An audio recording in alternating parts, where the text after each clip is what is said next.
Our goal for this training is to help research parents understand that behaviors often reflect an unmet need or a feeling that they are having difficulty expressing. We want to help our parents learn to become detectives and begin to identify the meaning behind a child's behavior. We want to also help you to engage in identifying ways that you can proactively support your children in expressing feelings and avoiding behaviors. A lot of our information is based on trust based relational intervention and also from the book No Drama Discipline. This book intends to help you calm the chaos and nurture your child's developing mind. So I want you to take a few seconds to reflect on this. If you have a pen and paper, write this down. Why do foster and adopted children need to be disciplined or treated differently? Now, when we're talking about treated differently, we're not saying about treating them better, but there is a different approach in treating children that come from hard places and have experienced severe trauma. So I'll give you a few minutes to write down what you feel is the reason that children that come from hard places need to be disciplined or treated differently.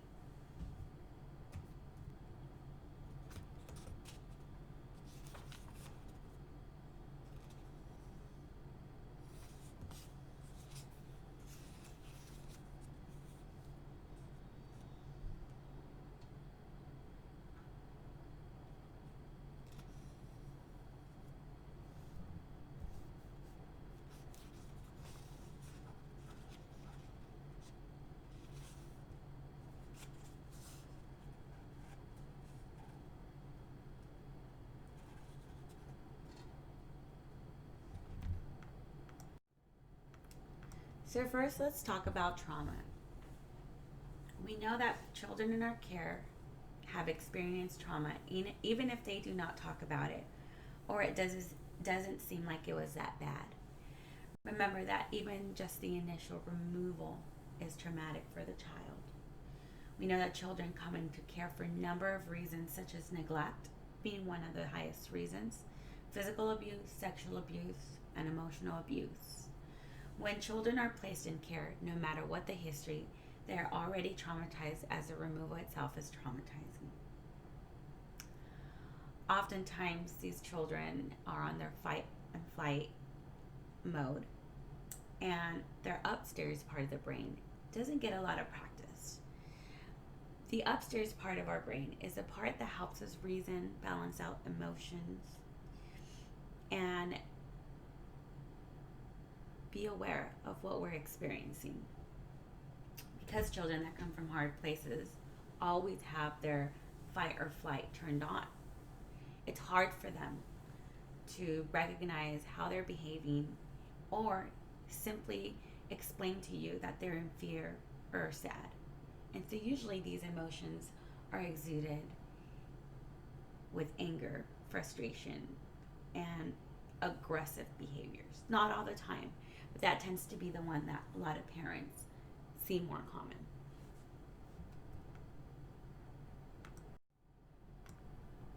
So briefly, let's go over as a reminder of what types of trauma our children experience. There's acute trauma. It's a single traumatic event that is limited in one time. For example, maybe in an accident or seeing an accident, maybe being bitten by a dog. These are acute traumatic experiences. We also have chronic trauma, the experience of multiple traumatic events, such as maybe experiencing neglect and also physical abuse. And then we have complex trauma, exposure to chronic trauma, and the impact such as exposure has on an individual. So this is where you're experiencing physical abuse, your parents are neglecting you due to their drug addiction, and also maybe you live in a neighborhood where there's a lot of crime due to gangs. And then we have system-induced trauma, the traumatic removal from home, admission to a justice treatment facility, and multiple placements within a short time. We know that a lot of our children move around a lot, and that in itself causes more trauma. And then we have vicarious trauma, which is secondary trauma, which is usually what U.S. resource parents experience. Not that you have lived through the child's experiences, but by hearing the stories, or even dealing with their behaviors, the aftermath of their trauma is also traumatic to you.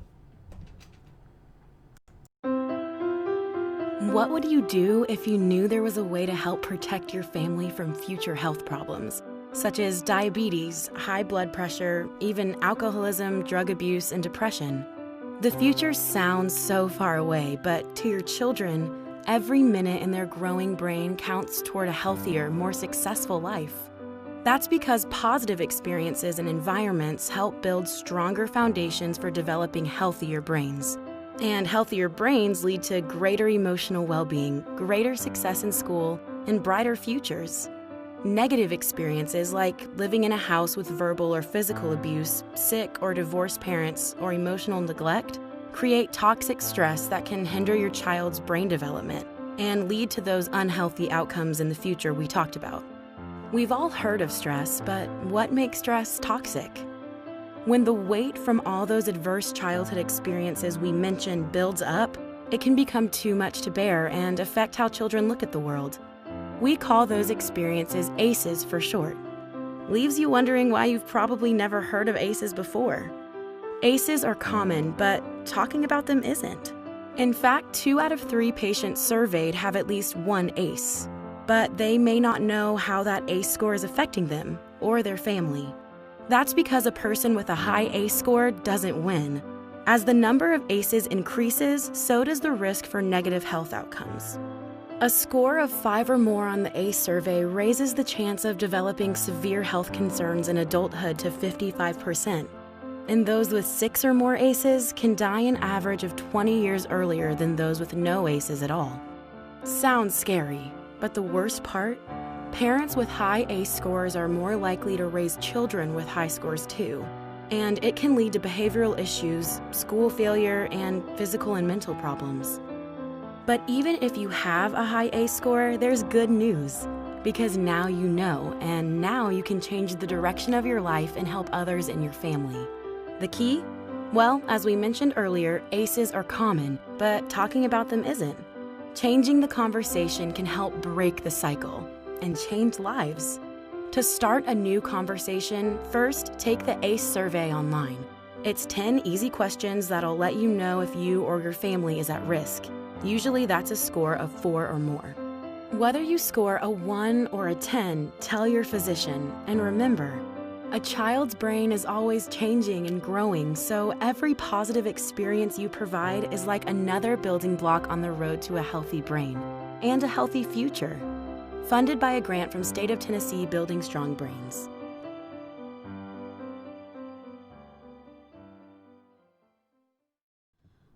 All right, let's talk about the 5 premises of behavior. Number 1, children in care have been traumatized. Number 2, every behavior meets a need. Number 3, you must address the need first. Number 4, parents and children can work together to change behaviors. And number 5, well-attached children heal. So let's talk about rethinking discipline. And here's a quote that you might sometimes have, or that many parents have. When I get mad, I usually just react. Sometimes my instinct is good, and other times I end up being just as immature as my child is. If my son acted the way I do, I put him in a timeout. So I want you to think about the times that you've had to discipline. Okay? Here's another one. I've been told what I should not do, spank, yell, etc. But I don't know how to do other than threaten her with consequences and put her in timeout. Or maybe this one sounds familiar. My husband and I aren't on the same page. I feel like he's too harsh and rigid and feels like I'm too much of a pushover. So we end up being really inconsistent and irritated with each other. And lastly, this might be another one that you may heard or may have yourself. I am so sick of the homework battles. We both get so mad at each other and things never improve. Do these comments sound familiar? I bet they do. So many parents feel like this. They want to handle things well when their kids are struggling to do the right thing, but more often we end up reacting to a situation. So keep this in mind. Are you reacting or are you responding? Are you reacting or are you working from a clear set of principles and strategies? Sometimes we shift into autopilot and give up control of our intention and as parents. So think again. Reflect on this. Are you responding or are you reacting when those funky behaviors show up? All right, so let's look at premise number 1. Children in care have been traumatized. We know that children who are in foster care, kinship care, or adopted have experienced some really, really tough times, whether it be emotionally, physically, sexually, or mentally. We also know that children who have been traumatized experience the world differently. Their world is shaped around keeping themselves safe. Remember, as I mentioned earlier, their fight or flight is on. Their watchdog is always on. So their priority is to keep themselves safe because they're just waiting for the next shoe to fall.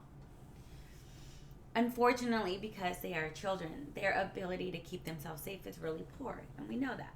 So they often behave in very inappropriate ways, somehow believing that their ways of behaving is keeping them safe. Remember, their upstairs brain hasn't had a lot of practice. So if you can change your perspective, instead of seeing their behaviors as maybe they're trying to irritate me or they're just bad kids, if you can just keep in mind that they're just trying to keep themselves safe. And we understand that brains take significant time to heal from trauma. And every time a child is re-traumatized, they are set back.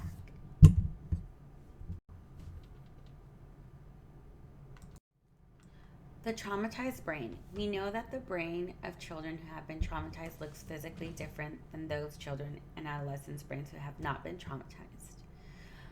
What's important to remember is that all decision-making processes begin and end in the brain.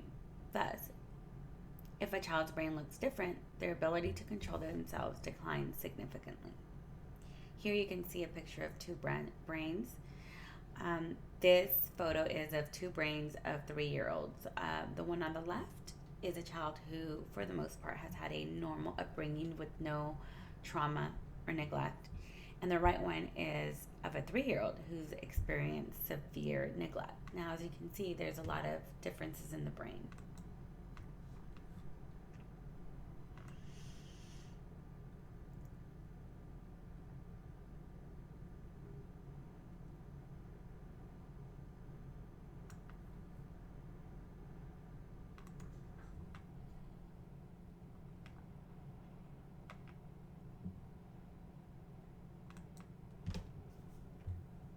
All right. We know that brains are implicated in the stress response, including the amygdala, hippocampus, and prefrontal cortex. Traumatic stress can be associated with lasting changes in the brain. Traumatic stress is associated with increased cortisol responses to subsequent stressors. So we also know that trauma releases a lot of cortisol, and it not only affects our brain, but it affects our entire body. To understand how trauma happens at different stages of the life cycle, we need to understand the developing brain. It is useful to review normal brain development as we're looking at this graph where we see a normal brain and a brain that's experienced trauma. Normally, the normal human brain undergoes changes in structure and function across the lifespan from early childhood to late life. Understanding these normal development changes is very important for determining the difference between normal development and pathology and how normal development and pathology interact. Although much of the brain development happens in the utero, the brain continues to develop after birth. In the first 5 years of life, there is an overall expansion of brain volume related to development of both gray matter and white matter structures. However, from 7 to 17 years of age, there is a progressive increase in white matter. And that's felt to be related to ongoing myelination, and decrease in gray matter, felt to be related to neuronal pruning. So, whatever connections are not being used are being pruned. While overall brain size stays the same, gray matter areas that undergo the greatest increase throughout the latter development include frontal cortex and the parietal cortex.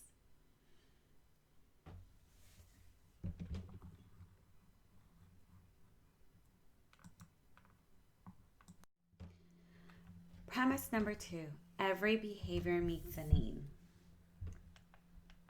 Every behavior meets a need. When a child does something, no matter what the behavior might be, they are either A, meeting a need, or B, communicating to you that they cannot meet the need, and they are asking for you to help them. This is largely frustrating for both foster parents and helping professionals because even when children are older, they may have difficulty expressing their feelings.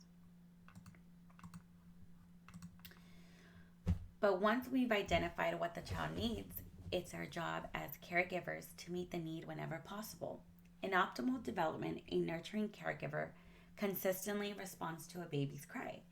This happens thousands of times in the first year of life, which builds a trusting relationship between child and caregiver and contributes to healthy attachment. Because most children from hard places didn't experience this type of care, we must be creative in meeting needs and saying yes, just like we would with a newborn baby.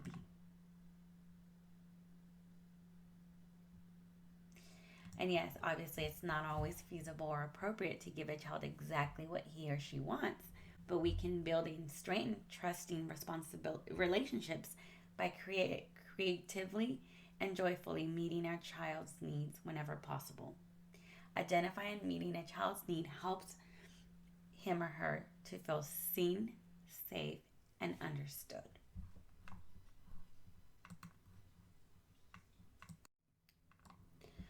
So now let's look at premise number 3. You must address the need first.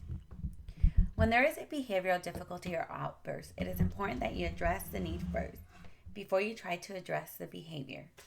This is particularly true for children who are not well attached, who have an attachment disorder, or have had experienced significant trauma. This can also be hard for parents, particularly if they are operating from a place that any failure to comply with their directives or any acting out behaviors equals disrespect. So before you respond to misbehavior, take a moment to ask yourself these 3 simple questions. Why did my child act this way? In our anger, our answer might be because he's a spoiled brat, because he just wants to make me mad, or because he's trying to push my buttons. But when we approach with curiosity instead of an assumption, look deeper at what's going on behind a particular behavior, we can often understand that our child was trying to express or attempt something, but simply did not handle it appropriately. If we understand this, we ourselves can respond more effectively and compassionately. Also, what lesson do I want to teach in this moment? Again, the goal of discipline isn't to give a consequence. We want to teach a lesson, whether it's about self-control, the importance of sharing, acting responsibly, or anything else. And number 3, how can I best teach this lesson? Considering a child's age and developmental stage, along with the context of the situation. Did he really realize the bullhorn was switched on before he raised it to the dog's ear? How can we most effectively communicate what we want to get across? So many times we respond to misbehavior as if consequences were the only goal of discipline. And sometimes natural consequences result from a child's decision. and the lesson is taught without our need to do much. But there's usually more effective and loving ways to help our children understand what we're trying to communicate than to immediately hand out a one-size-fits-all consequence. Premise number 4, parents and children can work together to change behaviors. Often we operate under the assumption that children's behaviors are who they are. However, we know that children have every ability to make changes in their life and in their behaviors. At any age, a child can make changes just as adults can make changes. Children will be more successful with change if they have the support and nurturing from an adult who cares about them and who similarly cares about who they care about, and who also cares about them.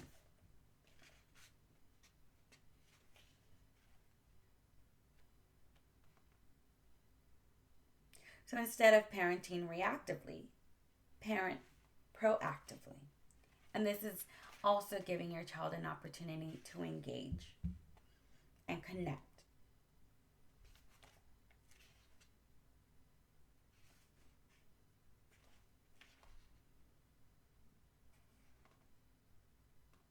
Understand that connection deepens your relationship with your child.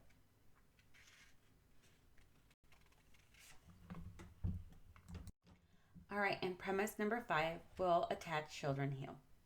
Children who are well attached to their primary caregiver, such as a foster parent, will heal faster and more thoroughly.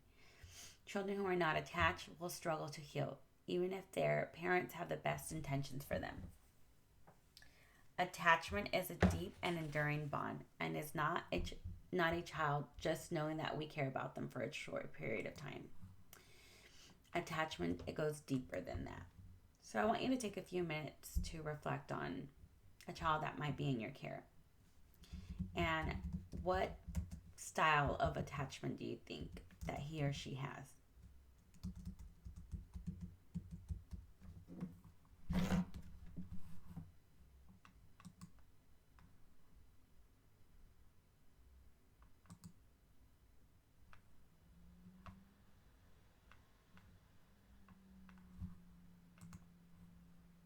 One of the greatest questionnaires in the history of 20th century psychology had a modest start in the pages of a local Colorado newspaper, the Rocky Mountain News, in July 1985. The work of 2 University of Denver psychologists, Cindy Hazan and Philip Shaver, the questionnaire asked readers to identify which of 3 statements most closely reflected who they were in love. To hugely improve our chances of thriving in relationships, we should dare to take the same test. Option A.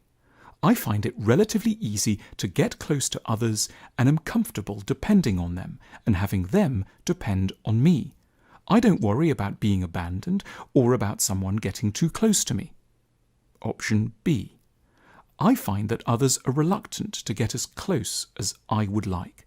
I often worry that my partner doesn't really love me or won't want to stay with me.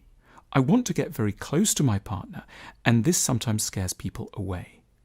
Option C. I am somewhat uncomfortable being close to others. I find it difficult to trust them completely, difficult to allow myself to depend on them.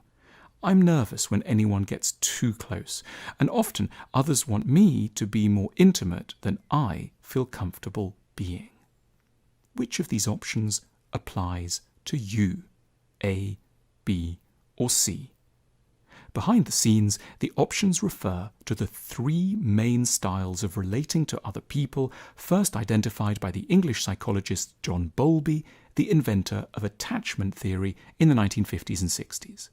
Option A signals what is known as a secure pattern of attachment, whereby love and trust come easily. Option B refers to what's known as the anxious pattern of attachment, where one longs to be intimate with others, but is continuously scared of letdown and often precipitates crises in relationships through counterproductively aggressive behavior. Option C is what is known as the avoidant pattern of attachment, where it feels much easier to avoid the dangers of intimacy through solitary activities and emotional withdrawal. Questionnaires in newspapers are rarely of much use, but Hazan and Shavers is the momentous exception. If there is one thing we should do to improve our relationships, it is to know ahead of time which of the three categories we predominantly belong to, A, B, or C, and to deploy the knowledge in love so as to warn ourselves and others of the traps we might fall into. We then need a little training, because half of us at least are not secure in love. We belong in the camps of either the avoidant or the anxious, and we have, to complicate matters, an above-average propensity to fall in love with someone from the other damaged side, thereby aggravating our insecurities and defences in the process. Here is a brief list of what avoidance and anxious types should keep in mind in their relationships. If you are an avoidant with someone anxiously attached, well, recognize the extent to which you check out emotionally when things are intense, particularly when there is an offer of closeness. Recognize how you will tend to prefer sex and closeness with strangers, and how nervous you will be around cuddles and kissing. You probably don't want to keep the light on either. Watch how you sabotage long-term intimacy. Have compassion that you are afraid of what you really want. Think back to how in your past closeness would have been frightening because people let you down, and observe how you adopted a strategy of removal to protect yourself. You are hurt, not bad. Remind yourself that the present is different from the past, and that you are ruining the present by bringing to it fear-laden dynamics that don't actually belong there. It may feel like your partner is being aggressive and ill-tempered with you for no reason. They are at heart upset and unable to express their needs in any other way. They want you, and that's why they are behaving as they are. Look beneath their nagging and their accusations and believe in their underlying goodwill. When they attack you, see their longing for love. Do that very frightening thing. Extend reassurance and explain calmly the appeal of the cave. If you are an anxious person with an avoidant partner, here are some other things to bear in mind. Things are not necessarily as bad as they seem. The other person's quiet might just be quiet, not a lack of love. Their distance isn't necessarily meanness. It might be their way of maintaining equilibrium. On the other hand, you are not demented or needy to want more, but your way of dealing with what you legitimately need may be aggravating things hugely. You might be triggering your partner by asking for intimacy too directly and also probably with too much anger. Realize that you need to tread lightly and to be a little distant in requesting closeness. Your partner isn't mean or freakish, merely damaged, as a you, and that's very normal. A full 40% of the population are in your positions, either insecurely attached or anxiously attached. Knowing whether we can be classed as secure, avoidant, or anxious in love should be a basic fact we grasp about ourselves. The next step is to accept with grace that if we are either avoidant or anxious, we're going to need considerable emotional schooling to get out of scratchy patterns and stand a chance of building up a good enough relationship. Our relationships book calmly guides us with calm and charm through the key issues of relationships to ensure that success in love need not be a matter of good luck. For more, click the link now.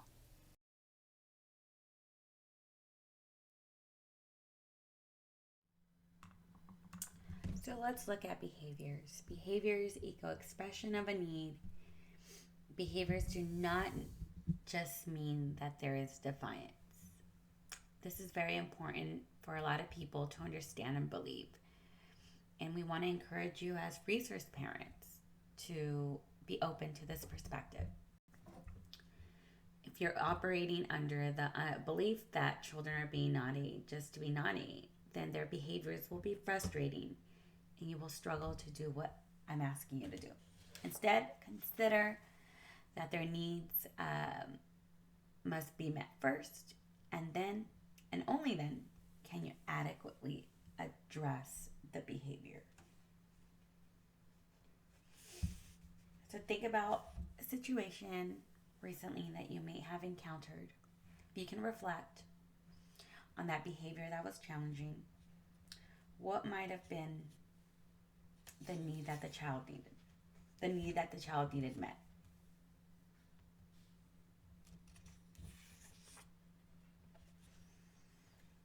When you're able to meet the need first, you're engaging in proactive parenting.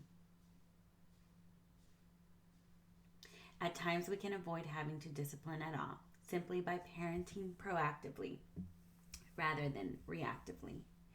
When we parent proactively, we watch for times we can tell that misbehavior and or a meltdown is in our children's near future. So you can pretty much foresee it. It's just over the horizon of where they are right now. And we can step in and try to guide them around that potential landmine. Parenting proactively can make all the difference. When, for example, your sweet and usually compliant 8-year-old is getting ready to go to her swim lesson, you might notice that she overreacts a bit when it's time to apply sunscreen.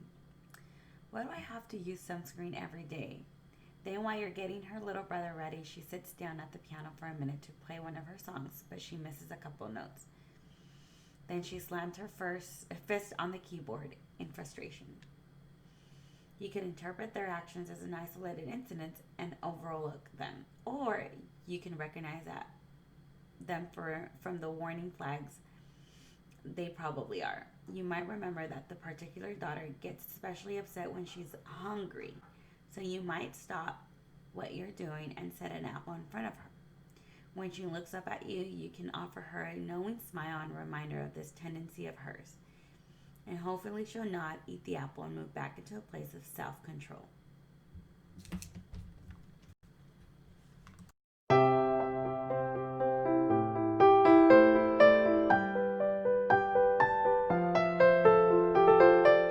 One of my greatest sources of sadness in the church ministry for children from hard places is that there is a great deal of punitive practice that bears the guise of the heart of God. I don't believe that it's God's desire to bruise and to wound and to injure and to re-traumatize our children. We have so many children who don't feel safe in their families. So many children who don't understand how they're loved because parenting practices are harsh and punitive. In our work, we say there are disconnected parenting strategies and there are connected parenting strategies. We want to use the connected strategies. We believe that's the heart of God. Some parents may have been led to believe when I finish disciplining a child, they should be frustrated and angry because I've thwarted that sin that's within them. But if I understand the way that God loves me and disciplines me, when God disciplines me, my behavior is changed. I feel more connected to Him than I did before. And I feel more content because I know of His love for me. That's what I want my children to have when I work with them. Now, some parents will say, well, that's not what happens at our house. So we say, think about 3 connected words, 3 disconnected words. When you finish discipline, is the behavior deferred?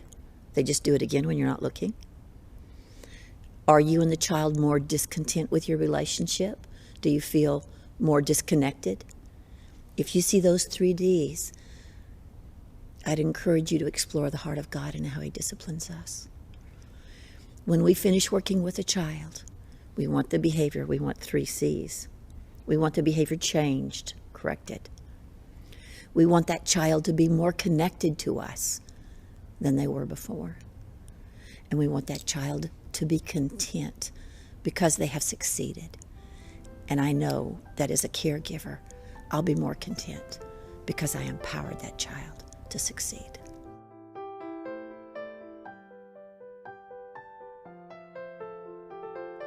One of the most common questions that we get from parents is, what about consequences? Well, I understand that consequences are a fact of life. There are consequences. There are good consequences for some behaviors, and there are not so much fun consequences for some behaviors. But I'm not a fan of families using consequences as their primary means of correction and discipline.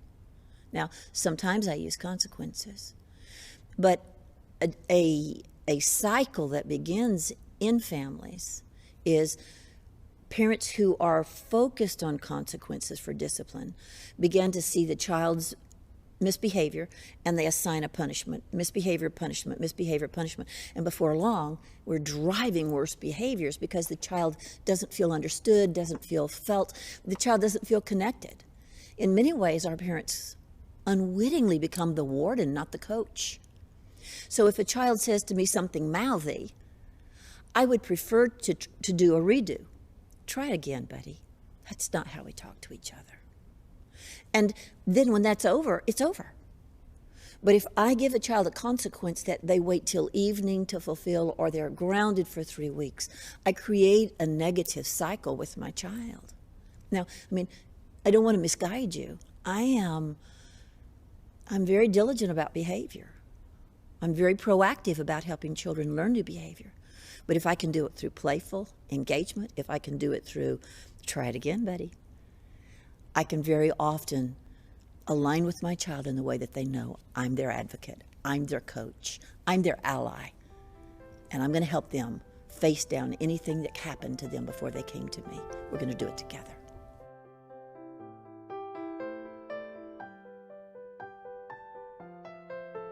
For many years, researchers have known that there's 4 basic styles of parenting. One's a neglectful parent, they're just not there. One's a permissive parent, they let the kids make all the decisions. One's a dictatorial parent, called authoritarian parent, they make all the choices. But the parenting style that yields the greatest outcomes for the lifespan for a child is called authoritative parenting. And that's where there is some shared power. That's where the parents don't hold the children hostage, the children don't hold the parent hostage. That's where the children don't get to make all the choices, the parents don't make all the choices, but they work together. And so when I say to my grandchild, not what do you want to wear tomorrow, or what do you want to do with the day, but would you want to wear this dress or this dress, I empower them to practice making good choices.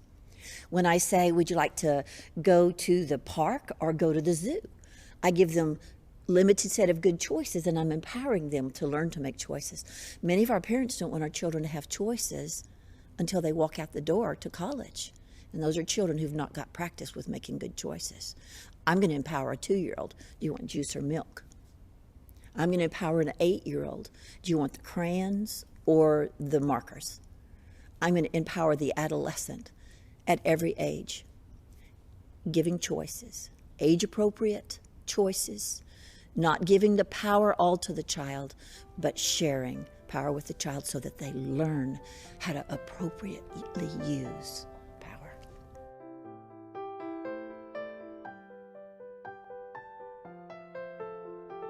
We very often will encourage families to try compromise with their child. Well, that's a little bit of heresy in some families, because how can you share power in that way? But if you look at the attachment relationship of a mother and a child, or a father and a child, you would just want to sit down and have a cup of tea and a cookie, but that baby wakes up, you're going to give up what you want, you're going to go to that child. Every new parent just wants a few hours of sleep. But if your baby wakes up and cries, you go to your child. You share power for making choices. One of the most profound things we can teach our children is that we're going to work with them. Now, sometimes they have to accept no. But if I can share power with my child, appropriate levels, I'm not talking about letting the child take me hostage, but neither do I want to take the child hostage. If I can let that child weigh in, and if I can give a choice, give a compromise, I'm going to. And in that way, I strengthen my relationship to the child. And in that way, I strengthen the child's knowledge that I'm their coach and that I'm their advocate. And in that way, I strengthen my child's ability to heal.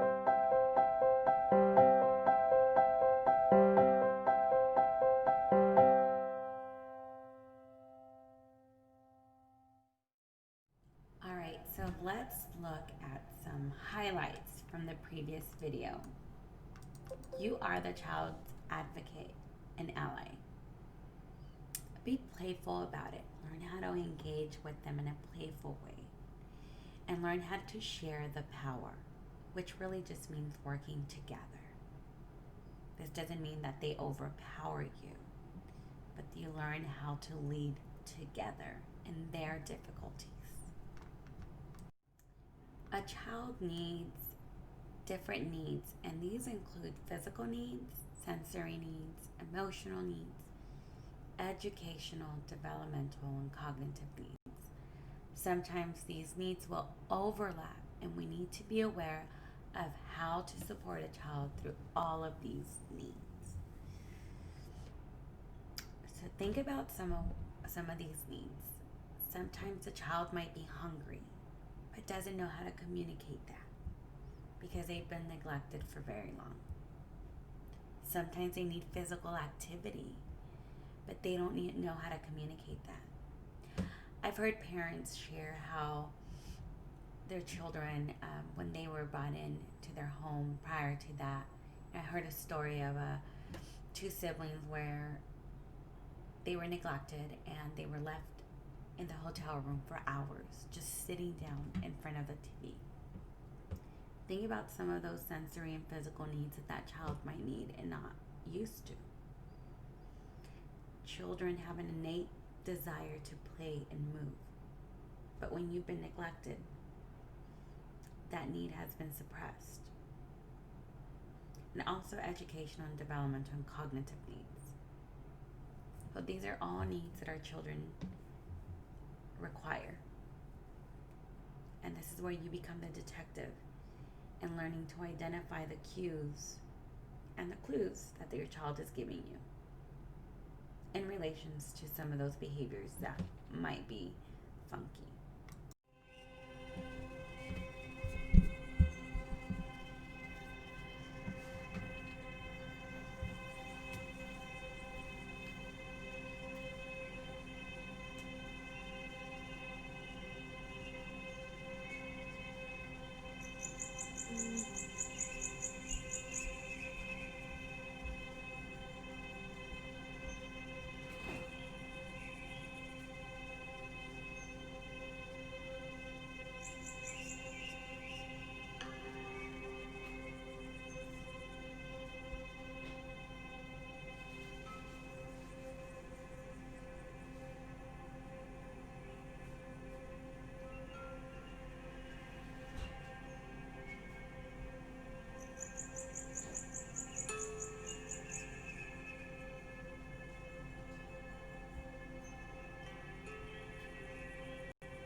with our training. And keep in mind that these questions will come up during the quiz at the end of this training. All right, so now let's look at some physical needs. Let's look at food and blood sugar. Children who come from hard places will often have insulin receptor sites that are not working at their optimal levels.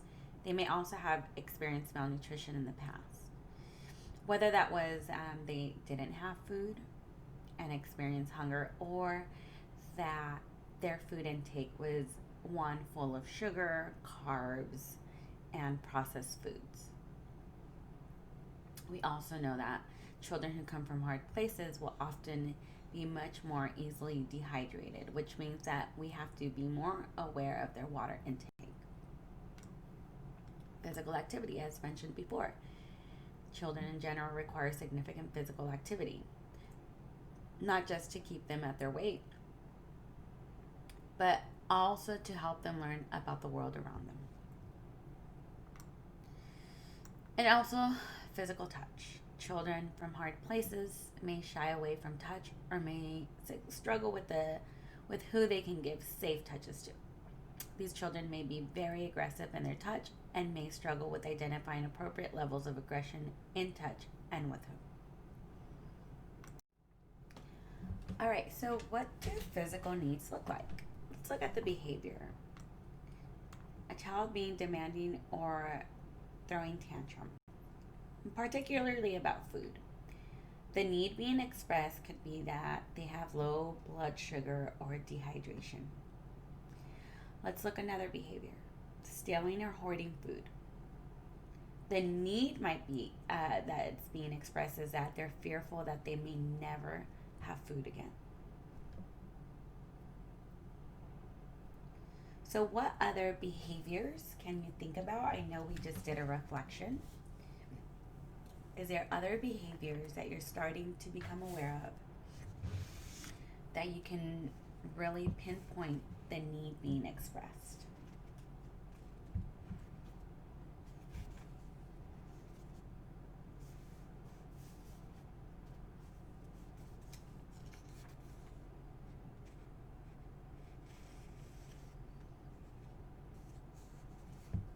And what questions can you ask that will take you out of reacting and more of responding?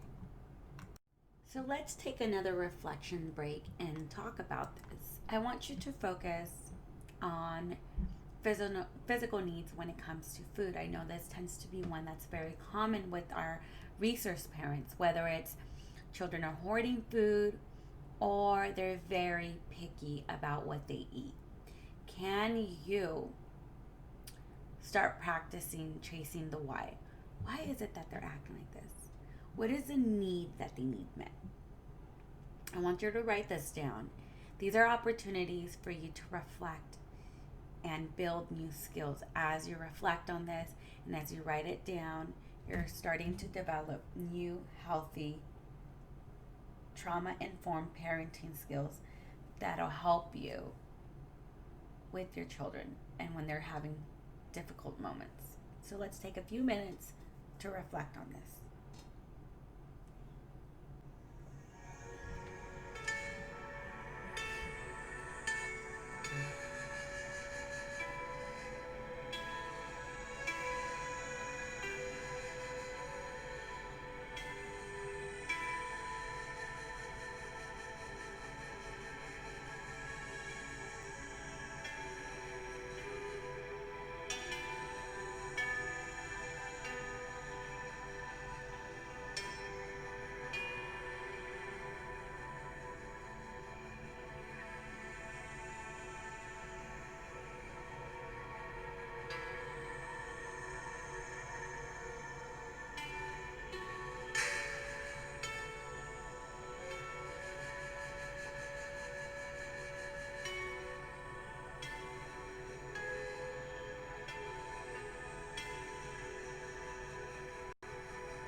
physical needs, how to proactively address them. So when we're talking about food and blood sugar, it's important to feed your child healthy, nutritious foods at least once every few hours. While this may sound like a lot of food, these children need to be fed more frequently. Also, allow your child to have a healthy snack late in the evening, particularly something, this is just an example, like turkey meat or maybe some carrots or something with protein so that they don't wake up in the middle of the night hungry, which often leads to stealing food. When we're talking about water dehydration, ensure your children drink water regularly. Send a bottle of water with them to school. Watch out for things like dry skin, chapped lips, either signs of dehydration. It's been shared many times by research parents that food tends to be a common difficulty, whether it's their hoarding or not desiring to eat the ideal foods, and this might take some time for them to adjust. We want to encourage you to be consistent and to not give up. Again, you're helping your children create new habits, feel safe, and eventually they will lean into the new rules per se, or the new ways of taking care of their bodies, such as eating healthy and drinking more water. Now let's talk about how to proactively address physical activity and physical touch. When it comes to physical activity, start with at least 1 hour of physical activity outside of school each day and try to do it with your child. This then increases their connection with you. We also want to encourage you to try to ensure that it's physical activity that your child enjoys and can also meet sensory needs if they have them.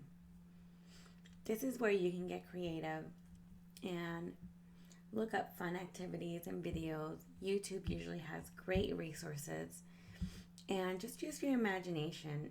Don't be scared to be playful with your children as well. Physical touch. Constantly be asking your child about what sorts of touch they like. Lots of firm touch or soft touch. Keep an eye out for them doing touch seeking and offer it to them.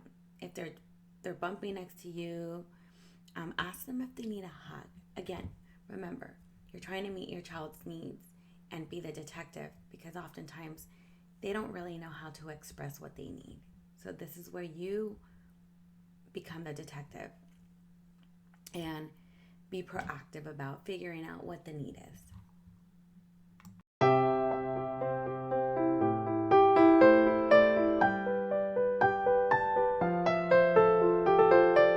One of the most common questions I get is about sleep disruptions in our kids. Well, of course, if you think about the children's history, it's very common for our children to be fearful at night. Now, all kids are fearful at night, and all children have sleep disruptions. But for our children, what's driving those sleep disruptions is far deeper and far more intense. I ask parents to be absolutely purposeful about sleep and how you solve sleep issues. Many children have been harmed in the night, so being alone at night is fearful. Many of our children who've come from international orphanages have been locked in rooms with 30 or 40 children at night. Matter of fact, those children are unusually afraid of rain because they were in storms alone at night with no adult to comfort, only the other children locked in the same room. Some of our children have had life experiences that just cause them to be on chronic hypervigilance. Some of our children have physical issues where they have like low blood sugar. We ask parents when they address sleep issues to think body, soul, spirit. So in terms of the body, if your child gets really dehydrated during the day, if they're not having enough water, and the simple test for that is their urine clear and odorless. If they're dehydrated during the day, they won't rest as well at night. That is a really simple thing to solve. If you just note the color of the child's urine, you can tell. And I understand some moms and dads, after days, months, even years of waking up at night with their children might become desperate about how they solve the sleep disruption. There are models, and models that are even called Christian models, about solving sleep problems that are quite rigid, that are quite dominating. Remember the heart of God when you solve any issue with your child. The heart of God, He draws us to Himself. He gives us cause to trust that He will always meet our need.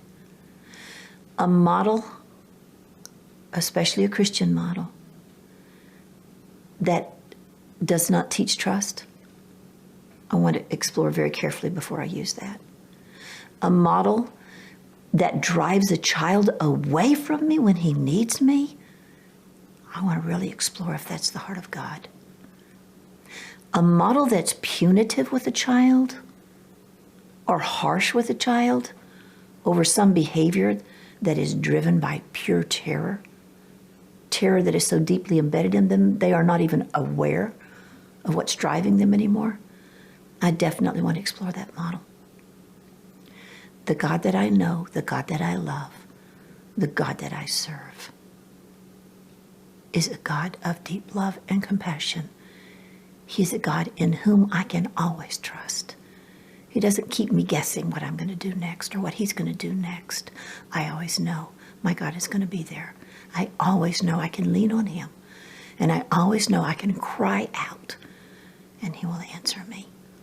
My God celebrates my dependence on Him, my need for Him, my adoration and love for Him. And we want our children to come to us and hear us say, I am so glad you told me what you needed. Let's work that out. Many of our children, though, it's far more than just a physical issue. Many of our children, it's an emotional issue. And for the child who's been harmed in the night or has been harmed in the day and is afraid at night, we have to be purposefully, consummately attentive to build trust with that child that we're going to take care of them, we're going to protect them. They can always come to us. Now, there's lots of ways to solve that. I've heard wonderful creative solutions. I've had dads who will say, my child helps me lock the doors every night. And he actually sets the alarm and he actually turns the bolt. I've had moms who'll say, I've bought a special bedroll. I took my little girl to the store and I let her choose a bedroll. And any night that she's afraid, she knows she can come to our room and lie in bed with me and let me snuggle and her daddy snuggle for 15 minutes and then lay beside me on her pallet with that special bedroll that's always rolled up there for her. And I'll hold her hand till she falls back asleep. We had another couple tell us that their child was afraid at night, and so they bought a baby monitor, and they left it in his room. And he would call out at night. Well, he tested it several nights to see if they came, but they came. And they came immediately, and they came swiftly. Remember, in the beginning, the children will test if you're really going to protect them, if you're really going to be there for them. But that child, within a few nights, began to sleep soundly. He has a need, but now he has a way to meet that need. And it is leaning on his parents and knowing that he can trust them to help him work that problem out that lets that child sleep soundly. When our children are afraid, celebrate the fact that they come to you.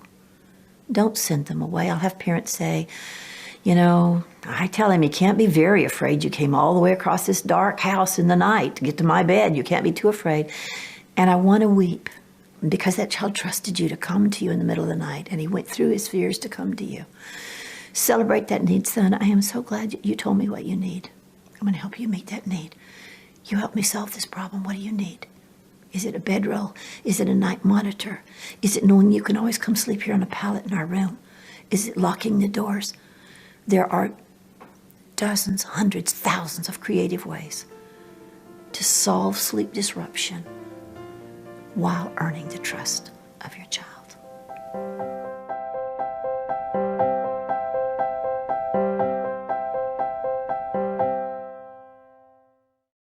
Now let's talk about sensory needs. There are 3 primary sensory systems, although there are 7 in total. These systems are the teaching systems, so if there's a problem with your child's sensory system, they may also have a difficulty with even simple instructions. These three systems are the tactile system, vestibular, and proprioceptive system. So now let's talk a little bit more about sensory. Some kids seem to have trouble handling the information their senses take in, things like sound, touch, taste, sight, and smell. Besides these common senses, which involves movement, balance, and coordination. Kids with sensory processing issues experience too much or too little stimulation through these senses. They may also have a difficulty integrating sensory information. For example, things that they see and hear simultaneously, like a person speaking, might seem out of sync for them. These problems can be tough on our kids and get in the way of them functioning effectively, learning, and making friends.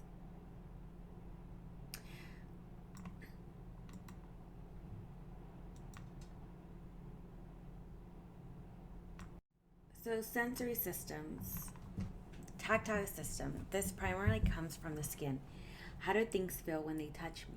How do I feel when I touch other things? Vestibular system, this refers to how we adjust to gravity and movement, to balance, and how we understand the world physically. And proprioceptive system, this refers to our muscles and how they react to things. Do they like firm or very soft touches? Are they very sensitive?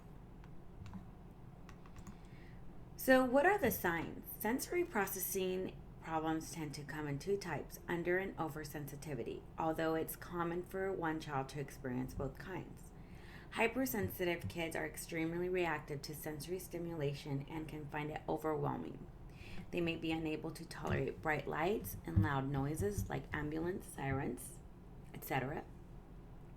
They may refuse to wear clothing because it feels scratchy or irritating, even after cutting out the tags and labels or shoes because they feel too tight. Be distracted by background noise that others don't seem to hear.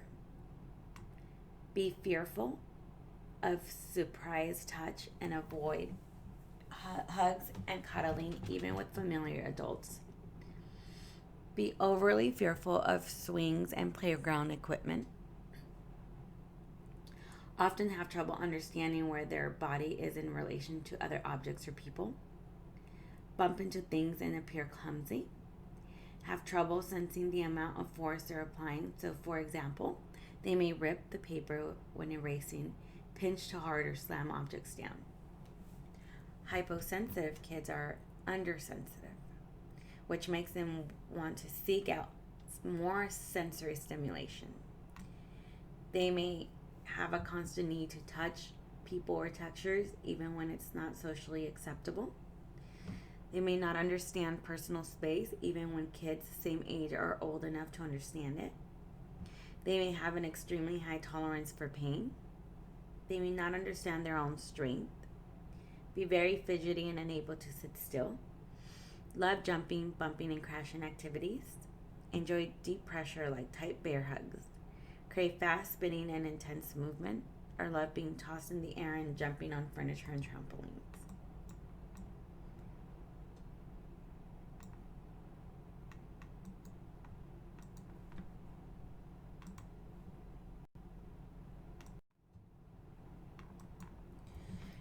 Kids with sensory issues sometimes exhibit extreme behaviors, screaming if their face gets wet, throwing violent tantrums when you try to get them dressed because the physical sensations involved are overwhelming to them.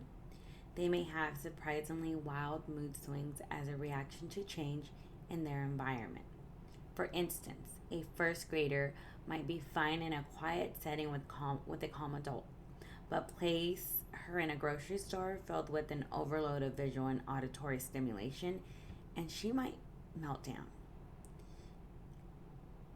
Example, having a severe tantrum that seems to be of her control and isn't likely to stop, whatever caregiver might do until she is exhausted. Why do kids have trouble with transitions? In addition to the shutting down because of sensory overload, A child might also lash out or become aggressive, or might flee, a fight or flight response. If a child dashes out across the playground or parking lot, oblivious to the danger, it may be because she is heading away from something upsetting, which may not be apparent to the rest of us, or toward an environment or sensation that will calm her system.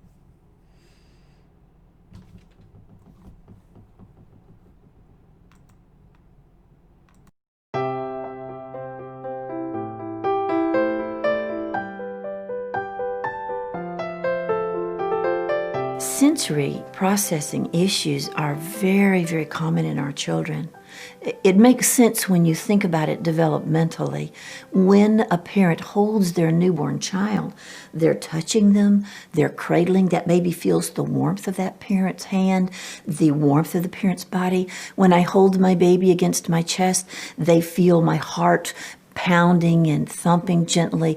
When I speak, they feel the vibrations. Matter of fact, I'll often ask parents who are talking to me, just put your hand on your chest and keep talking to me and feel that vibration. Our babies, as they're held and cradled, they feel our warmth. They might taste our milk, the mother's milk. They hear our voice. They see our face. The sensory regions of the brain come alive in that environment. There is a lot of research from 50 years and longer of research with deprivation that shows if children and even any living creature, but if we're not picked up and held, touched, cradled, and nurtured, the brain simply doesn't mature in appropriate regions. There's not synaptic connections. One of the real travesties about that we know as well is if there's a change in the sensory processing, we've got changes in the brain development, also the brain chemistry. So actually children who don't process the senses are now going to be much higher risks to be reactive to senses. So think about, there's 5 external senses. We all think about smell and sight and sound and so forth. But think about the internal senses. So the first internal sense is, it's called vestibular, which is just a big word that means I know where I am in space. When I pick my baby up, the vestibular fluid in the inner ear moves so that baby knows when I'm being picked up, when they're being picked up, that they're here with me. They were here, now they're here with me. A lot of our kids, if they're swinging or spinning or doing an activity, they don't know where they are in space, and they're thumping into things, they're bumping into things, they're clumsy, they're breaking things. They're not being malicious, but this sense didn't mature. Then for a lot of our children, there's another sense, it's called proprioception. It's just how tightly my muscles register deep touch. Now, for me as a mother, when my child cries, I hold them tighter. If they cry harder, I rock and I hold them tighter. Well, that rocking is the vestibular feedback that gives them calming, and the deep muscle calming when I hold them tighter. Now, though a child is older, I come to maybe kiss them and I give them a little feathery kiss and they yelp, or they brush off my kiss, because they don't know how to interpret the sense of that muscle. I might come to my child as well and give them a hug, and they might yelp. But when they give me a hug, they might crush my bones. Are they being bad? No. They're not processing that sense. They don't have the brain development to understand that sense. And the third internal sense is tactile. So most of your sense, your greatest sense organ in your body is touch, is your skin. The first sense that's available that's online in utero for every living creature that we know of is touch. So touch is hugely important. But think about a child who's not touched and cradled carefully. That child is going to be the child who'll have trouble when somebody touches them knowing if they were hit or touched. That's again the child who you give a feathery kiss to, and they don't know how to interpret that, and so they don't want your kiss, they rub it off. The senses, understanding the senses is dramatically important, and we recommend that parents understand it. It is my earnest belief you cannot serve in your home, in your school, in your church, in your nursery, in any environment. You cannot serve an at-risk child unless you understand the sensory processing. There are many fine resources. There's Raising a Sensory Smart Child. Lucy Miller has written several good books. I very often refer to Carol Cranowitz books, beginning with The Out of Sync Child and then going to The Out of Sync Child Has Fun. Any of these will give you a primer. In Carol's book, she taught us to take a 1-week diary and to take all the bad behaviors all week and then to look for ways that you can identify if that was a behavior that was driven by sensory overload. What happens for our families is that they very, very quickly realize that much of the behavior is being driven by these sensory deficits in our children. So in Carol's book, The Out of Sync Child, you can also, there's a screening instrument for elementary and preschool children where you can just go through and see what is going on. Then you can do the journal for the cost of about $15 or $16. You can get deeply into the waters. It's only going to be beginning and to get into the waters, but if you have a child who's come from hard places, prenatally or postnatally, you must understand sensory processing and how it is affecting your child.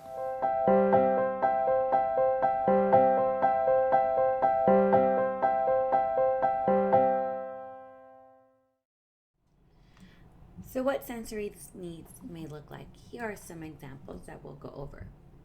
So let's look at the behavior. If your child is refusing to put on shoes, socks, or very tight-fitting clothing, it could be a tactile difficulty. Maybe the clothes doesn't feel good on their skin. Touching all the clothes in the store, very, very touchy. It could be a vestibular difficulty. Feel uncoordinated or unstable to stand in line. Difficulty standing or walking in line. Another vestibular or proprioceptive difficulty. Not getting the right messages. Wanting real firm or very soft hugs. Maybe under their proprioception, maybe under or over responsive. Can you think of some behaviors of children that have been in your care or are in your care where you might consider that there was some sensory needs to look into?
There's a developmental stage at about 4 to 6 where kids are going to explore the truth. If the child didn't go through a normal developmental sequence at 4 to 6, they may explore it much older. So you may bring home an adolescent who's never had the normal developmental trajectory, and they may explore the boundaries of the truth. So a first thing to bear in mind is that exploring the parameters of what's really true is part of the developmental sequence. A second thing to remember is you need to be thinking about your own example, because, for example, if your child picks up the phone and says, "Mom, it's so-and-so," and you say, "Tell her I'm not home," it's going to be really pretty hard for you to hold your child accountable to a high level of truth. A third thing to bear in mind is the purposes of misbehavior. There's always a reason and a purpose. There's always a function for misbehavior for us as well as for our children. For a child of any age, a misbehavior has either a conscious or an unconscious purpose, a goal in mind. So I have to explore as a caregiver, as a parent, does my child believe they have to lie to get this need met? Or is my child fearful of my reactivity? Have I been overreactive in the past? So if you bear in mind now, that does not mean we don't address the behavior. It simply means that we address it with balance and insight. So those three things, and then a final thing is my goal is to teach my child skills for life. And honest communication with trust and integrity is obviously a goal for life. So I might say to a child, a young child who's telling me a story, "Sweetie, is that real or pretend?" And they might be able to recalibrate as we redefine real and pretend. I might be able to say something clever and humorous like, "Really? Wow. Do you want to think about that and try it again?" I might even give a child time to think about it, say, "You know, that isn't what I thought I saw happen. Would you like to go think about it for a little while and come back to me when you've had a chance to think about it and tell me what you think really happened?" So my goal is a balance of structure and nurture. I'm going to address any misbehavior, but I want to do it in the context of balance.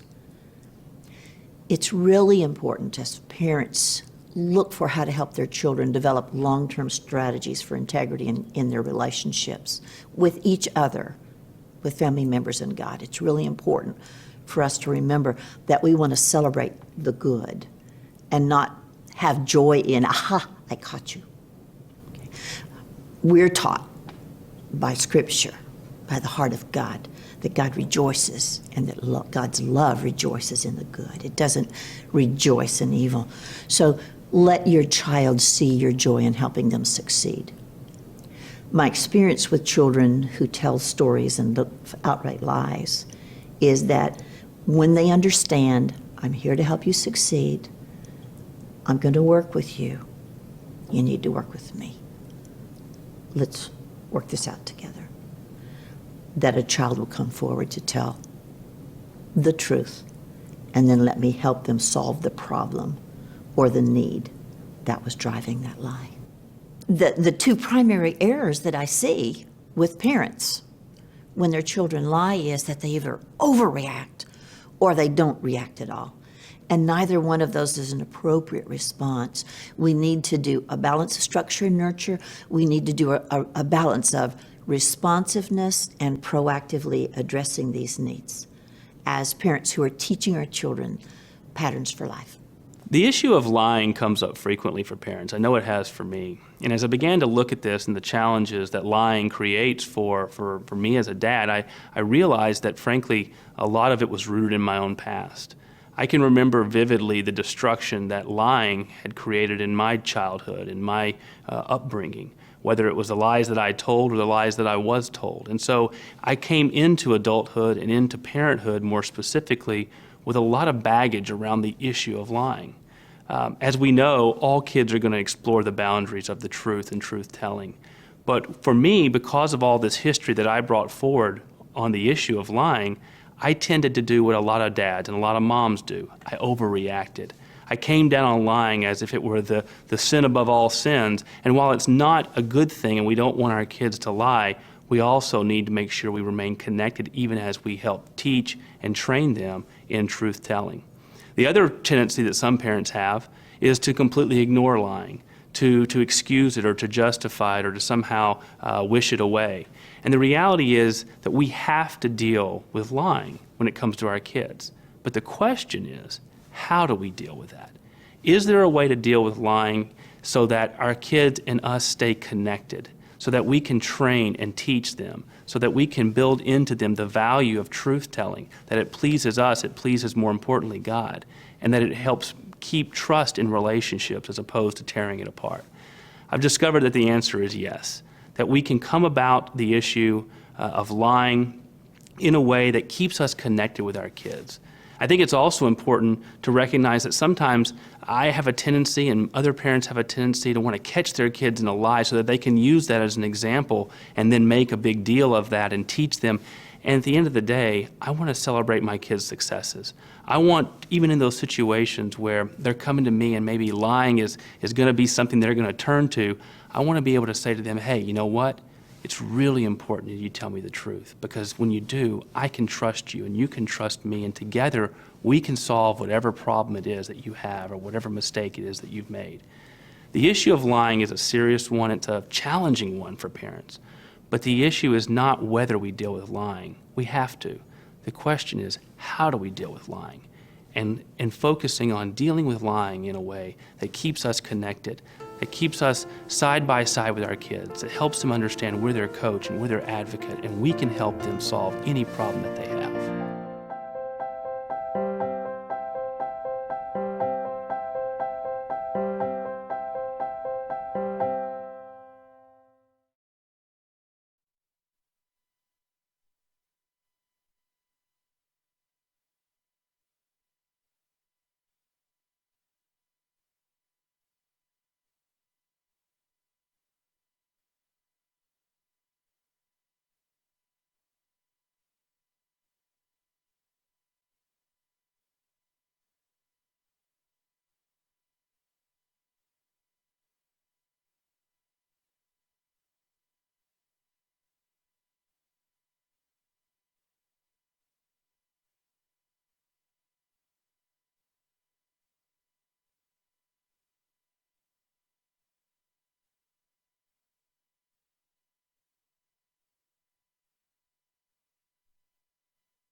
Emotional needs, how to proactively address their needs.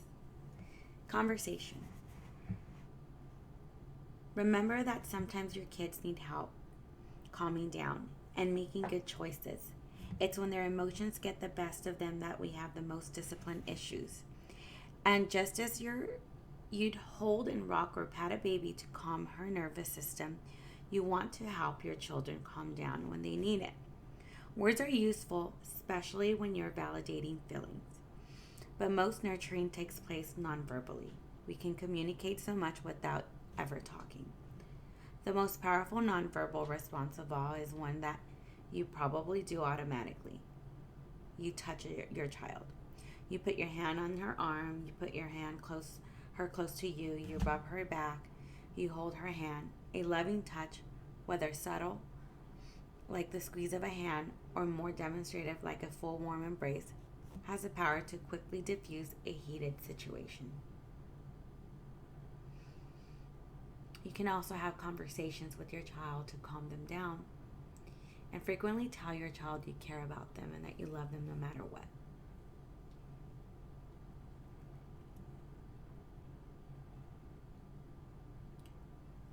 Touch is only one way to communicate with our children. We're actually sending messages all the time, even when we never utter a word. Think about your typical body posture when you discipline your child. Do you ever find yourself leaning over your child with an angry knock it off or stop this instant? This approach is essentially the opposite of connection, and it's not going to be very effective at calming your child. Your escalated response will intensify his or her emotions even further, even if your intimidation results in your child appearing calm. She'll actually be feeling anything other than calm. Her heart will pound in response to the stress because she is afraid enough to shut down her emotion and hide her feeling in an attempt to keep you from becoming more angry. Would you approach an upset animal in this familiar fashion? If you had to interact with an angry-looking dog, would you approach it with an aggressive body posture and demand the dog to knock it off? That wouldn't be very smart and wouldn't be very effective. The reason it is that it would communicate to the dog that you're a threat, and the dog would have no other option but then to react. The same process happens with people. When we feel threatened, or our social engagement circuitry can't turn off. We have trouble engaging our upstairs brain, the part that is thoughtful, makes sound decisions, and has the capacity for empathy and regulating our emotions and body. Instead of calming down and making good decisions, we simply react. It's the same with our kids. When emotions escalate and we respond by communicating threat through the frustration or angry look on our face, our mad tone of voice, or intimidating posture, their innate biological response will be to activate their downstairs brain. However, when their caregivers communicate, "I'm not a threat," then the reactive fighting act before thinking downstairs part of the brain quiets. And they can move into a mode of processing that allows them to handle themselves well.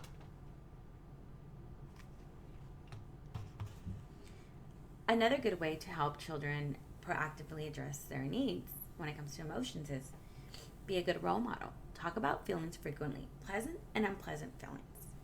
Feelings are not good or bad. They're just emotions that need to be experienced. When your child tells you something, accept it, even if it's unpleasant, as long as they tell you. You're holding space for them and in a sense creating a sense of safety and love for them, and assurance that they can express their emotions, even when they're the funky emotions. Emotional needs continued. Remember that emotions are not forever. You can remind them of examples of times when they've been sad and they were happy again. You could even have the children rehearse going from one emotion to another or one feeling to another, even if it's pretending. Another thing to have in handy when it comes to helping your children express and identify emotions is having an emotions chart, similar to what you see here. Maybe they don't know how to express the specific emotion, but having an emotions chart with illustrations will help the child identify what they're feeling and also communicate with you.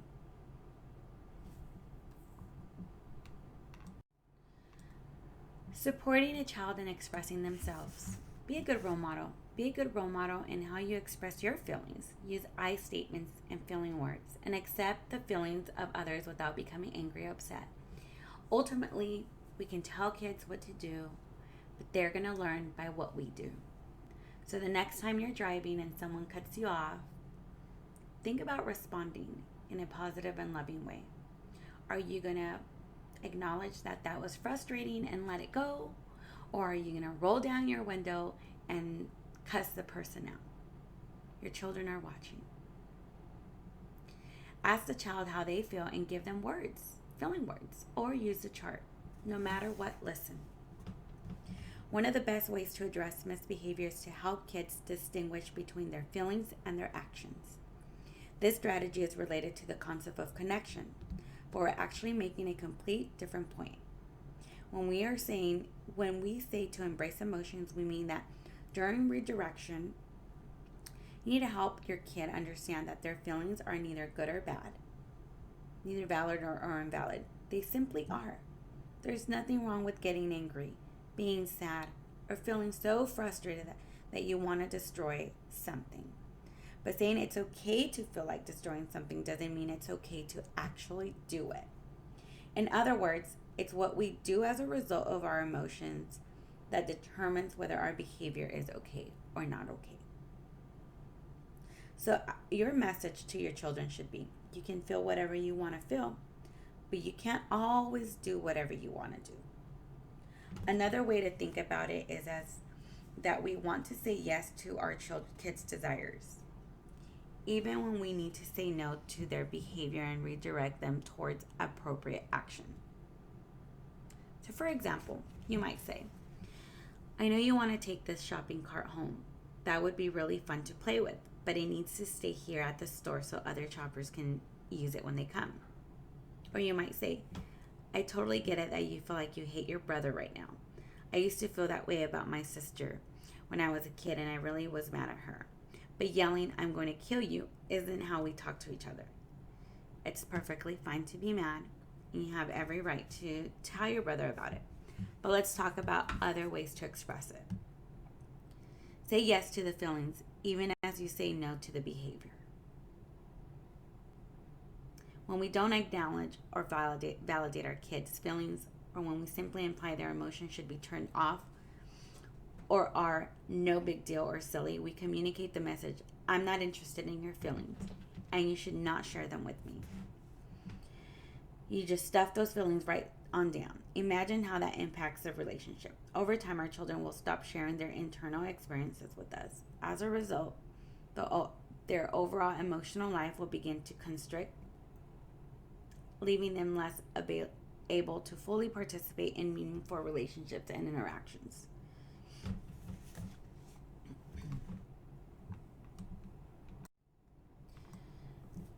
Educational and developmental needs. Many children who are in care have significant educational difficulties because of poor school attendance, switching schools, not having at-home help, prenatal substance abuse, and many other challenges, including their trauma. Children benefit from the support of others in order to meet their developmental needs, such as a parent who helps a child stand up, parent who talks to a child, parents who potty train. These children may not have had those supports, and because of this, they are delayed developmentally. Oftentimes, a lot of the struggles with parents and their children is during school years. A lot of behaviors manifest during school time, and that could be from their own frustrations and inability to express their feelings of not knowing the material, feeling incompetent, feeling shameful for not knowing the answers. And thus, what's easy to express for them is anger and frustration. Cognitive needs. Cognition is really how we grow and interact with others. So cognitive development helps us with problem solving, differentiate between right and wrong, learn how to globalize information that we have learned. Children develop cognitive skills rapidly in the first few years of life and build on them progressively through grade school. Cognitive development involves a progressive building of learning skills such as attention, memory, and thinking. These crucial skills enable children to process sensory information and eventually learn to evaluate, analyze, remember, make comparisons, and understand cause and effect. Although some cognitive skill development is related to child's genetic makeup, most cognitive skills are learned. That means thinking and learning skills can be improved with practice and the right training. When a child learns to pay attention, it enables him to concentrate on a task or conversation for an extended period of time. Learning to focus attention is an important cognitive skill that the child will use in virtual all future learning. children younger than 5 years of age tend to have short attention spans that typically last 15 minutes or less. By the time child reaches 8 years of age, he should have an increased ability to focus on one thing for longer periods and complete tasks. He should be more adept at ignoring distractions. You can help your child develop his ability to focus by pointing out things that seem important or interesting and then asking the child to comment on his observation. For example, a trip to the zoo might result in some specific questions like, what animal was your favorite? And what did you like best about that animal? Questions like this help the child pay close attention to what he is being exposed to and also challenge his inability to choose specific words to describe his thoughts. Memory. Memory is an important cognitive skill that equips a child to retain what he has learned and experienced and therefore build a future base of knowledge. Children younger than 5 years old have a difficulty with short and long-term memory retention, but as a child progresses into school years, his long-term memory increases and allows the child to progressively build on previous knowledge. A useful skill for facilitating memory with children, especially when there is a lot of information, is teaching content with rhymes or catchy sayings or putting content to music. For example, a common way to teach children the months of the year is through their rhyme.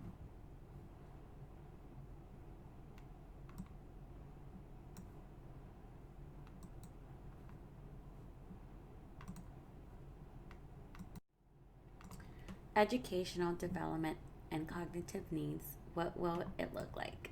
So let's look at some behaviors. Your child is refusing to comply with directives at school, refusing to complete work, maybe educationally behind and so afraid to not be successful. If your child is considered to be a class clown, maybe he's having a difficulty with the work but does not want to be made fun of. Maybe your child shuts down when asked to do something tough.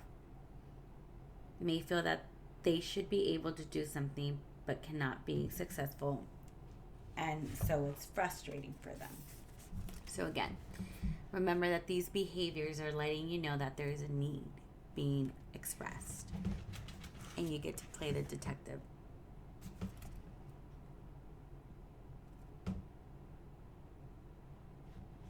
I would also encourage you to emphasize the positive. We often forget that discipline doesn't always have to be negative. Yeah, it's usually the case when we're disciplining, right? But for example, think about the things that they are doing good. Even though they might be struggling in math and need extra help, maybe they're excelling in other areas, and highlight those areas for them as you help them work through their difficulties.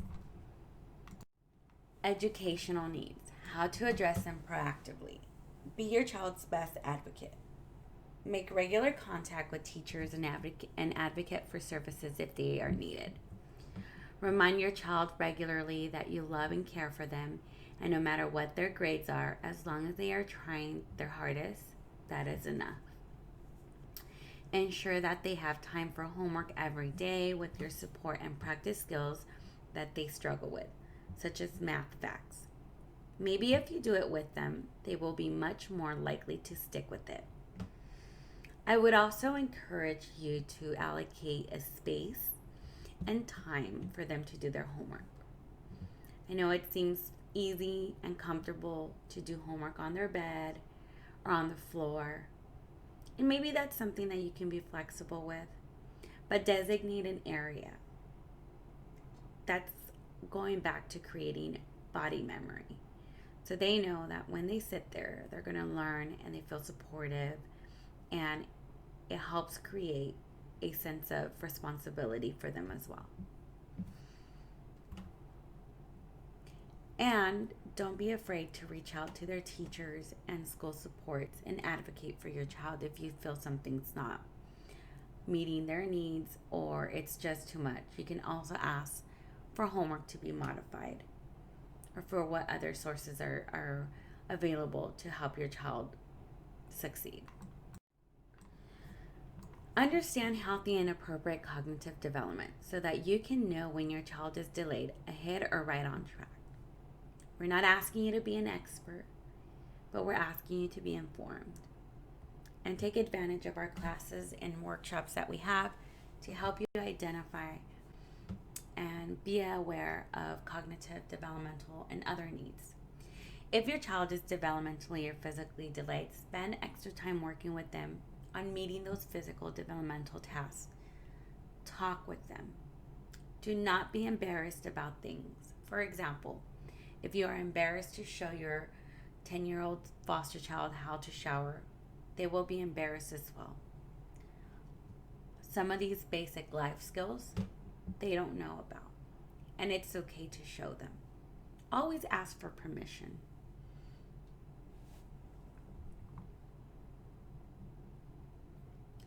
Think about other ways that you can help your child when it comes to developmental or cognitive needs.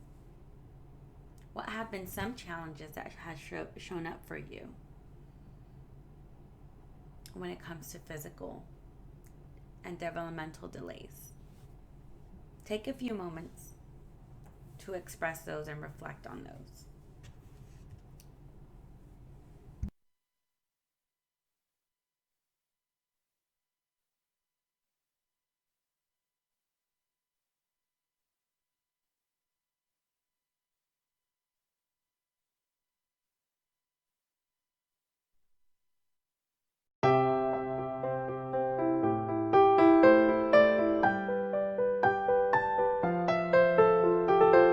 We've developed in our work an acronym to guide parents. It's the ideal response for discipline.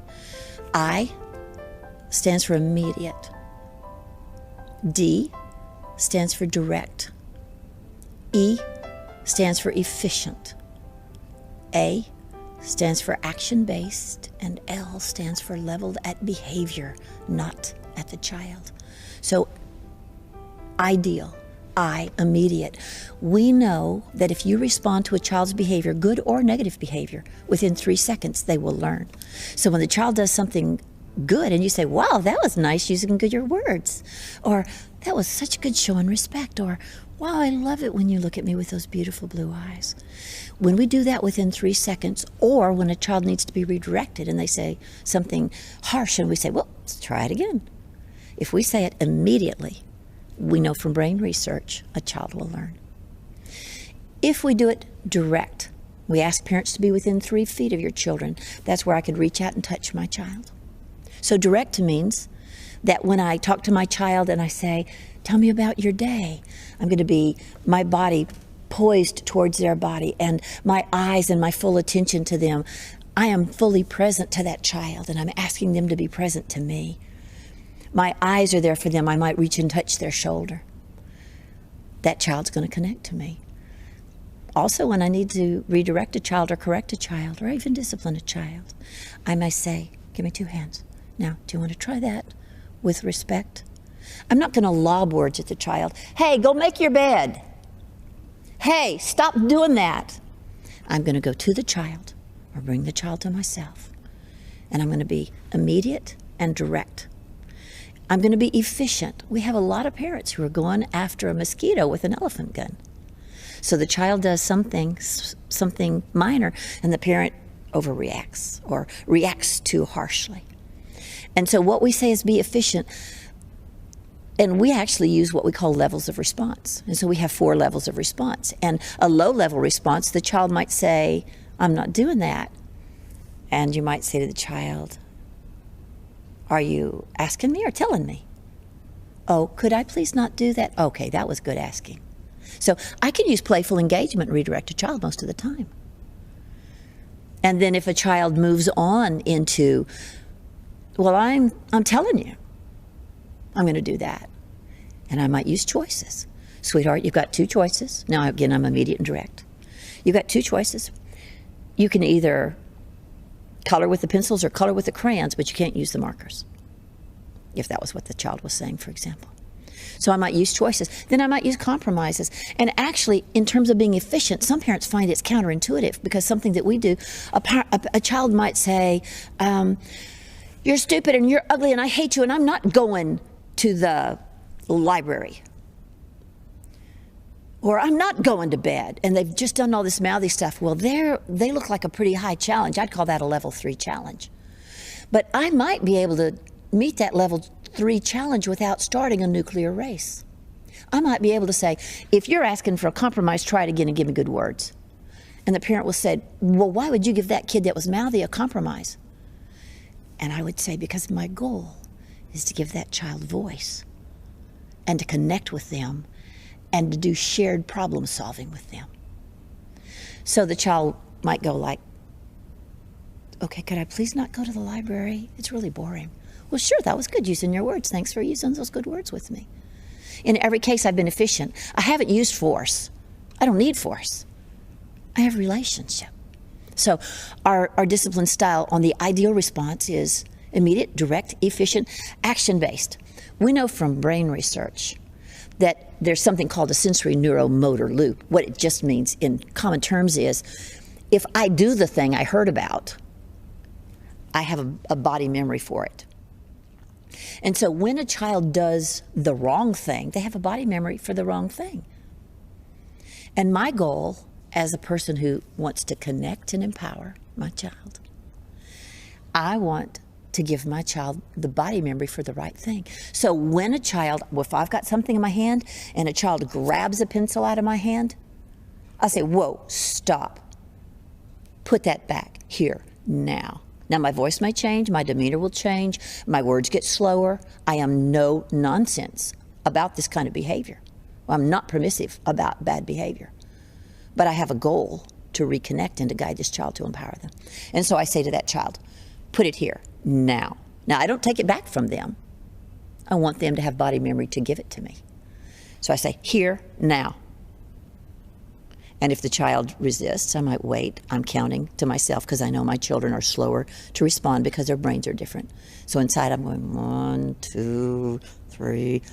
Here, now. And so I'm slower in my voice, a little bit louder, a little bit lower in my tone, and my cadence is slowed. And the child puts that in my hand.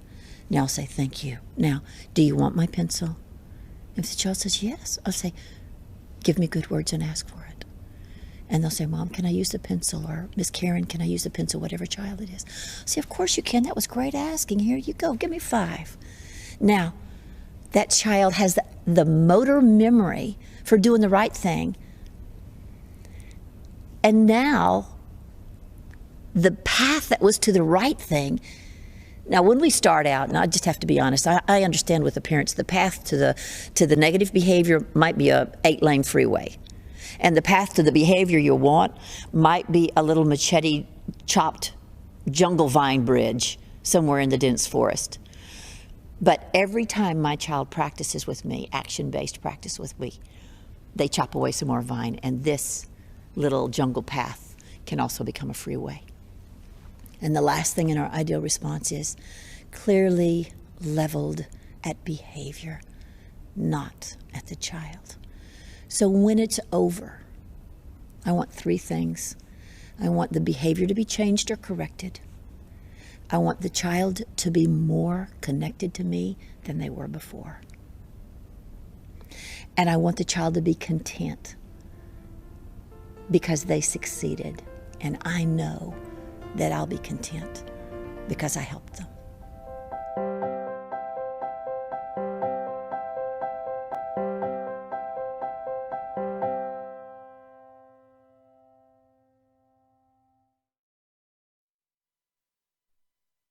Some frustrations.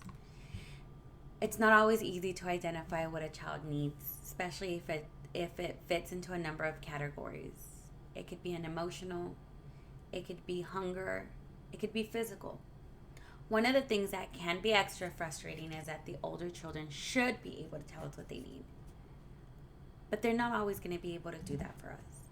Remember, you might have a 15-year-old, but emotionally, he or she might be at the age of 10.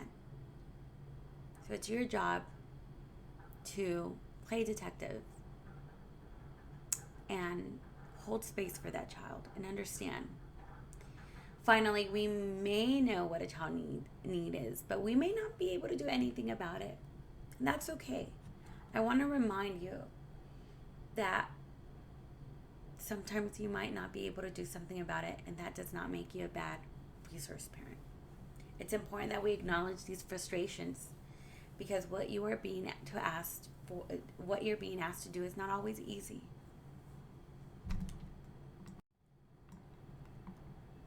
It's not always easy to identify what the child need is. And so there may be times when you will not know what your child needs are. However, if you approach the child in an angry manner, it is very unlikely that you will ever find out what the child need is. And that means you are reinforcing for a child that adults cannot meet their needs. It's important for you to take a step back and remember that every behavior meets a need and that it's your job to do best to meet those needs. The key to connection when children are reactive or making bad choices to validate them. In addition to communicating comfort, we need to let our kids know that we hear them, that we understand, that we get it.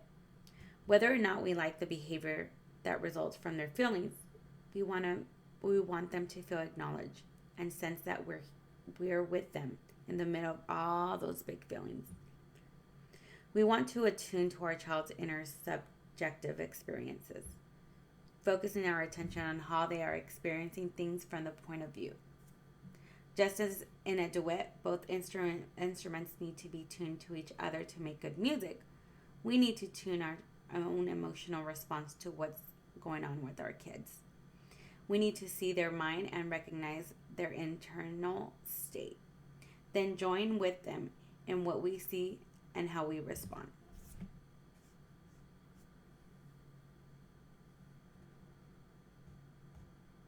In doing so, we join them in their emotional space. We deliver the message, I get you. I see what you're feeling, and I acknowledge it. If I were in your shoes at your age, I might feel the same way. When kids receive this type of message from their parents, they feel felt.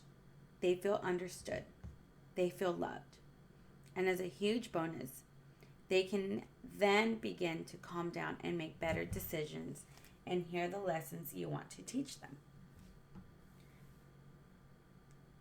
Validation means resisting the temptation to deny or minimize what our kids are going through. When we validate their feelings, we avoid saying things like, why are you throwing a fit about not having a play date? I know your brother tore your picture, but that's not a reason to yell at him. You can just make another one. Stop worrying about it. Think about it. How does it make you feel when you're upset and maybe not handling yourself well and someone tells you that you're just tired or that whatever's bothering you isn't that big of a deal and you should just calm down? When we tell our kids how to feel and how not to feel, we invalidate their experiences. Most of us know better than to directly tell our kids they shouldn't be upset. But when one of our children reacts intensely to something that doesn't go his or her way, do you ever immediately shut down their reaction? We don't mean to, but parents can often send that message that we think that the way they feel about their experience is ridiculous or not worthy of acknowledgement. We want to communicate that we'll always be there for them, even at their absolute worst. We are willing to see them for who they are, whatever they may feel. We want to join with them where they are and acknowledge what they're going through.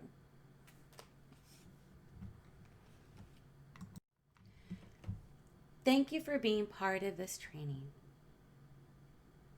We hope that you got what you needed out of this. And don't forget to click in the quiz to complete the final part of this training.